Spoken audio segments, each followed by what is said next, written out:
เคขอกราบสบายดีพ่อแม่พี่น้องเราอยู่กับอาจจะนะถ้ามวนกด subscribe กดไลค์เลยกด subscribe โอเควันนี้นี่อยู่กับรถถังวิศวะที่67 Hunter Tank อเมริกาเทีย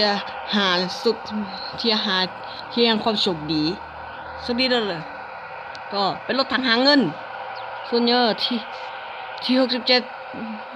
ทียทุยหรือเทียหาส่วนใหญ่จะเป็นรถถังหาเงินกันหมดโอเคก็รถถังคันนี้ก็ยังอินโบเขาบอกว่ายังเป็นเพราะว่าพ่นรถถังยังบ่เต็มยัง79%มี2ปืนแต่ว่ากูได้แต่ปืน2โอ้ยโอเคสั่งเลยเริ่มเลย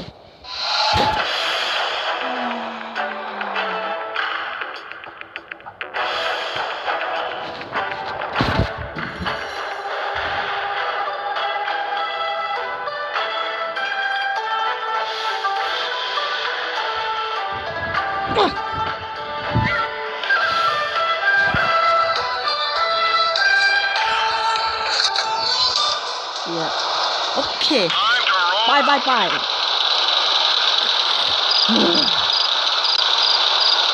ันก็แทงบอกเลยรถถังคันนี้เกาะบางเกาะบางเร็วปืนแห้งการทำตัวเยี่ยมโอเคว่างมาบอกไปกันว่าที่วานี่แล้วก็สุดเชี่ยเลยบอก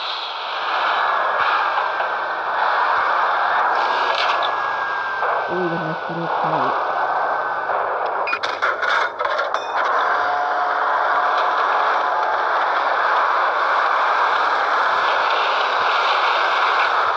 เดี๋ยวจะไปทำตัวทางรถไฟรถไฟ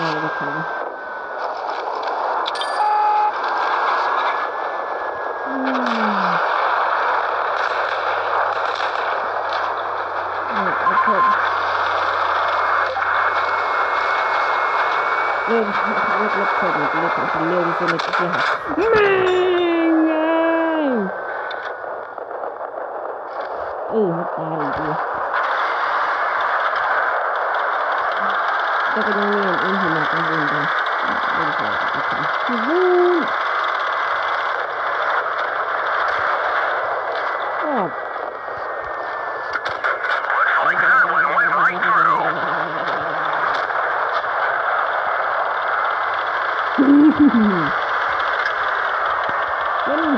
วันนี้ก็จะเป็นงานกับทางที่ไปซื้อก็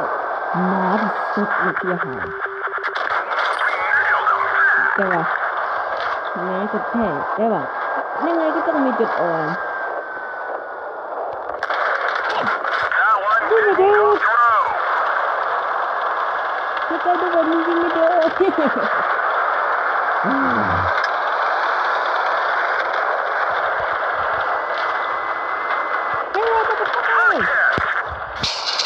ไม่ใช่ heavy tank เลยไม่ใช่ Hunter Tank เดินไปติดมินิสไซเล่น heavy tank มาไปว่ากูเล่น heavy tank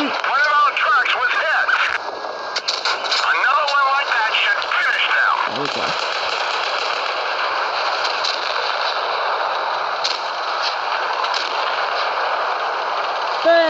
step on in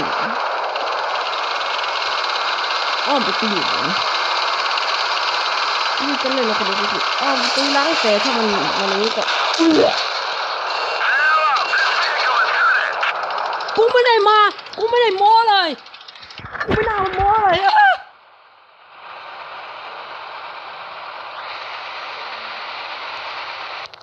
ยังโหดตายเชี่ยมากโอ้ตายแบบงง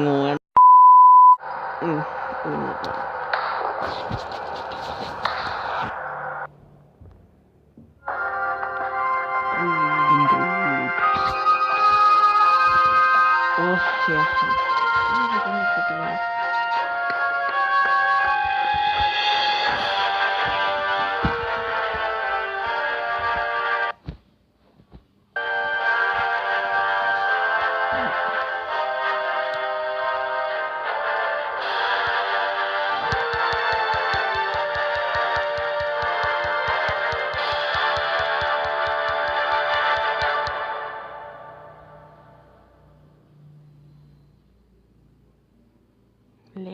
สิ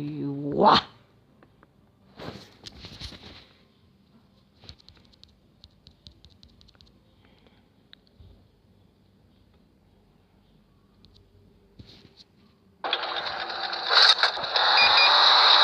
โอ้โหเน็ตควบละเรียบร้อยแล้วไง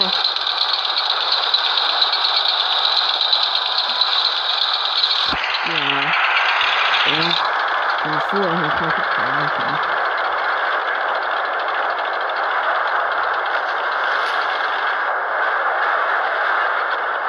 อืมดีดีกว่า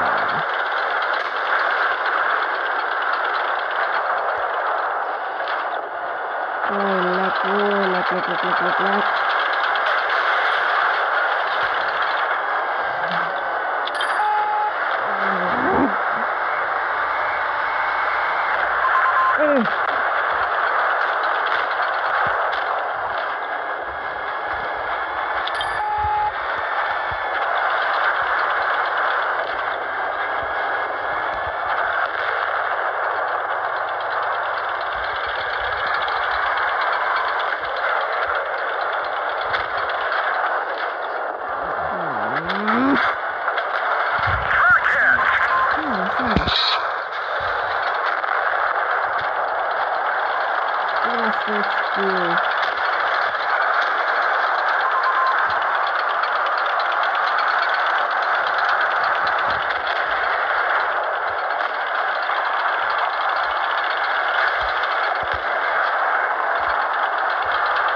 ก็ทั้งตัวแทนสารของดูนะอยู่ว่ามันรู้ตัวแล้วถ้ามุ่งปอนในกระยานไปเลยใช่ไหม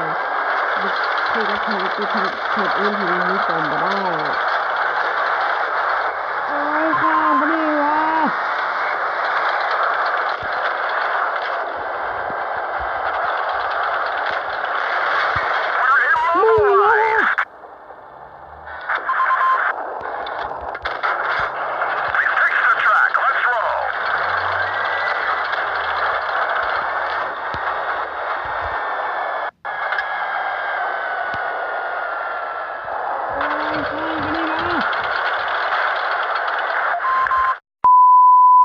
ตาสุดท้ายนะเลยก็ต้องชนะแล้วก็รอดตายได้กูต้องรอด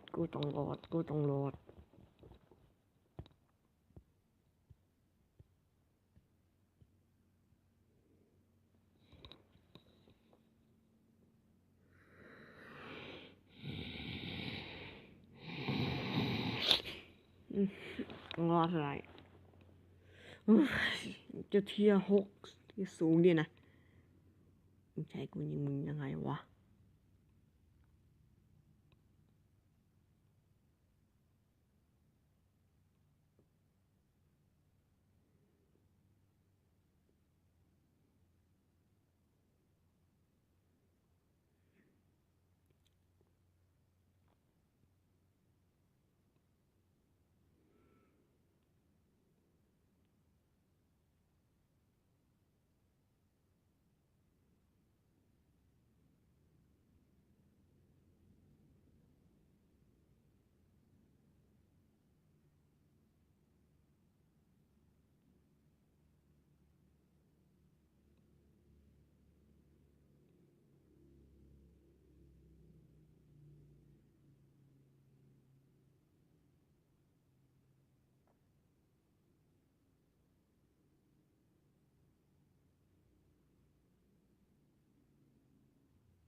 เม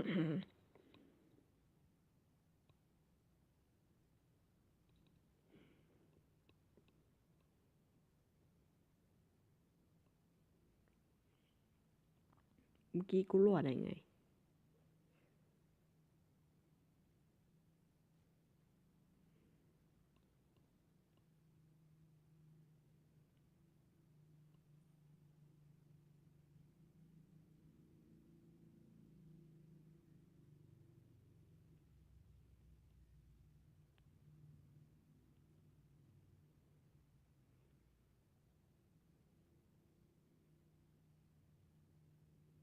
อืม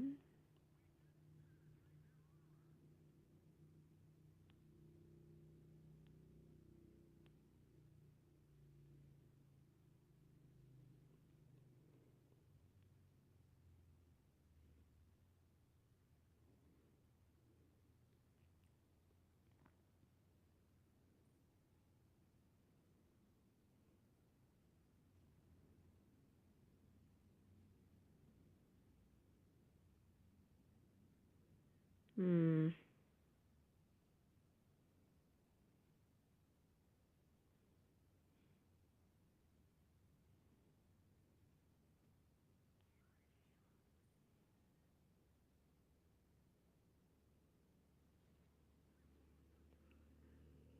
ไม่ใช่วันนี้เว้ย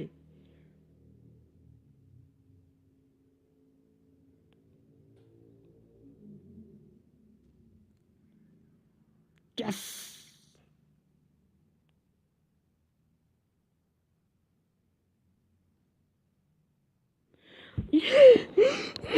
กูรอดตาย